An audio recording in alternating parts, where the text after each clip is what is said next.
اور P T I کی جانب سے انتخابات میں مبینہ دھاندلی اور نتائج کی تبدیلی کے خلاف توہین عدالت کی درخواست سندھ ہائی کورٹ میں دائر کر دی۔ Chief justice Sindh high court کی ہدایت پر الیکشن کمیشن کو 22 فروری کو انتخابی عمل پر شکایات پر فیصلہ دینا تھا، لیکن فیصلہ 23 تاریخ کو کیا گیا۔ اس خبر سے متعلق آپ کو آگاہ کر رہے ہیں کہ الیکشن کمیشن کو 22 فروری کو انتخابی عمل پر شکایت پر فیصلہ دینا تھا، تاہم اس میں تاخیر ہوئی ہے۔ مزید بات کر لیتے ہیں نمائندہ اے پی نیوز سید علی حسن سے۔ علی حسن بتائیے گا، فیصلہ 23 تاریخ کو کیا گیا، درخواست میں مزید کیا موقف لیا گیا ہے؟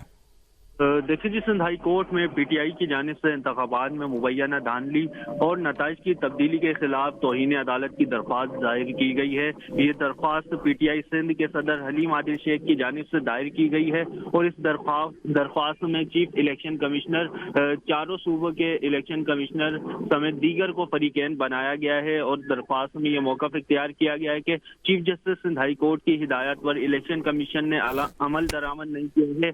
سیکشن 9 کے تحت الیکشن کمیشن کو فیصلہ کرنا تھا، جو کہ انہوں نے نہیں کیا گیا۔ عدالتی احکامات کے مطابق جو ہے وہ 22 فروری کو انتخابی عمل پر شکایات پر فیصلہ دینا تھا الیکشن کمیشن کی جانب سے، لیکن فیصلہ 23 تاریخ کو کیا گیا، اور فیصلہ مختصر اور یک طرفہ کیا گیا تھا۔